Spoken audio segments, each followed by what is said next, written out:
What if the most shocking royal news this week had nothing to do with palace intrigue or family feuds, but everything to do with a heartfelt friendship and the reality of aging? Welcome back to the channel. Today we're unpacking some devastating news from Buckingham Palace that's reminding us all that even royalty cannot escape life's hardest moments.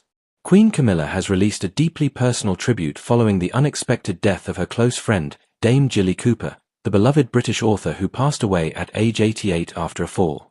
The loss has sent ripples through both the literary world and royal circles, with the Queen expressing profound sadness over losing someone she described as a wonderfully witty and compassionate friend. In her statement, Camilla wrote that very few writers get to be a legend in their own lifetime, but Jilly was one, creating a whole new genre of literature and making it her own through a career that spanned over 5 decades. The Queen and Dame Jilly had seen each other just weeks before her death at the Queen's Reading Room Festival, where Cooper was described as a star of the show. Their friendship went back many years, built on shared passions for literature and dogs. In a particularly touching moment, the Queen ended her tribute with a wish that Dame Jilly's hereafter would be filled with impossibly handsome men and devoted dogs. This personal touch revealed the depth of their connection and the genuine affection between the two women. What makes their friendship even more interesting is that Cooper's famous fictional character, Rupert Campbell Black, was reportedly partly based on Queen Camilla's ex-husband, Andrew Parker Bowles, adding an unusual layer to their relationship. Cooper's children, Felix and Emily, announced that their mother's unexpected death came as a complete shock, saying they were so proud of everything she achieved in her life and couldn't begin to imagine life without her infectious smile and laughter.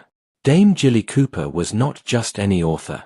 She revolutionized romantic fiction with her so-called bonkbuster novels, including Rivals, which was recently adapted into a hugely successful television series on Disney+. Her work sold millions of copies and influenced generations of readers and writers.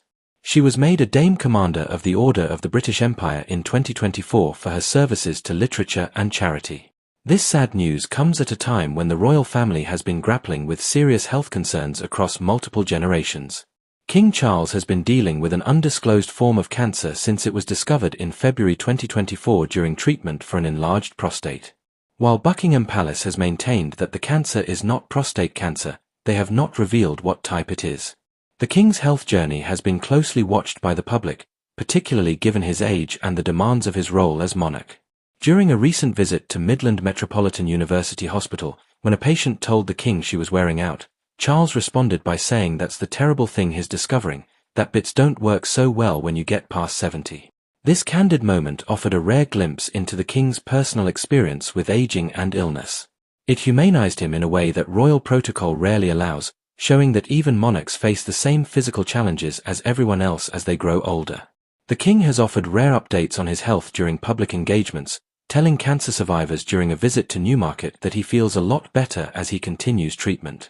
He has spoken publicly about how his diagnosis brought into sharp focus the very best of humanity and gave him an even deeper appreciation for the extraordinary work undertaken by healthcare organizations and individuals. His willingness to discuss his experience openly has been credited with raising awareness about cancer and encouraging others to seek treatment. Reports about the King's cancer have varied in their assessments of his long-term prognosis.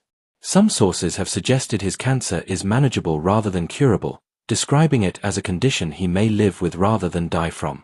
The King continues to fulfill his royal duties while undergoing treatment, demonstrating what palace aides have called remarkable resilience. In March 2025, he was briefly hospitalized due to temporary side effects from his ongoing cancer treatment, though no details about the nature of these side effects were disclosed. Despite these setbacks, he has maintained a busy schedule of public engagements and state business. The convergence of these health challenges within the royal family has brought questions of mortality and succession into sharper focus. King Charles is not young anymore, and Queen Camilla is around his age as well. The Princess of Wales, Catherine, also battled cancer last year and has spoken about how recovery is not as straightforward as people might think. She has been candid about the difficulties of the recovery phase that comes after treatment ends, describing it as really difficult and emphasizing the importance of having support during that time. The royal family's openness about these health struggles represents a significant departure from historical royal practice, where such matters were shrouded in secrecy. By being transparent about their diagnoses and treatments, they have helped normalize conversations about cancer and aging. This approach has resonated with the public, who have sent thousands of supportive messages to the royal family members dealing with illness. The king himself said he was reduced to tears by the kindness and support he received after announcing his diagnosis. As Queen Camilla mourns the loss of her dear friend Dame Jilly Cooper, the royal family continues to navigate these challenging times with a combination of duty, resilience, and vulnerability. The death of Cooper serves as yet another reminder that age and mortality spare no one, regardless of title or status.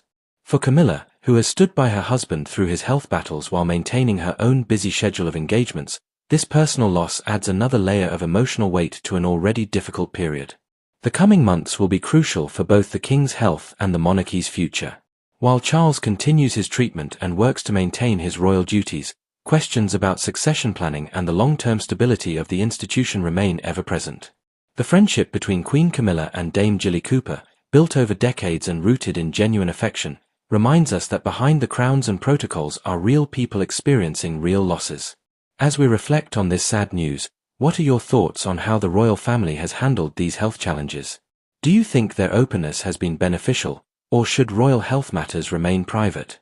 Share your thoughts in the comments below, and don't forget to subscribe and hit that notification bell for more royal family updates. Thanks for watching, and we'll see you in the next one.